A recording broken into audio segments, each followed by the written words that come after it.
What's going on YouTube? In today's YouTube video, I'm going to be showing you guys how to replace the cabin air filter on a 2020 Chevy Silverado 2500 HD. This is the diesel version. This is going to be a quick and easy short little video on how to replace it. So it is going to be located right here in your glove compartment. So you're going to go ahead and open it. Right here on the left, you're going to see a little stick thing. You're going to go ahead and just push this out like to the left, like that. And then you're going to push this inwards, and then the other side also inwards, and then pull down.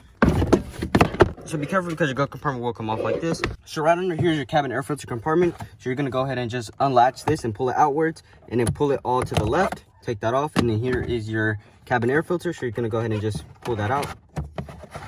And you can see just how dirty it is. So you're going to go ahead and take out your new cabin air filter from the box. And then follow the directions. Make sure that this thing is facing upwards. And look at the difference, how dirty this one is compared to this one. And then just go ahead and replace your filter back into the compartment. Make sure that this is up. Push it back in there. Take your cover and replace it back.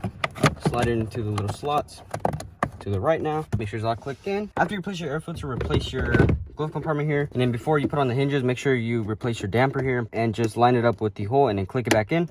And then just push it all back up. And then your air cabin filter is now replaced. This is the old one. Look at all that dust. If you guys enjoyed this YouTube video, make sure to drop a like down below and subscribe if you enjoyed. Thank you guys so much for watching. I'll see you guys in the next video.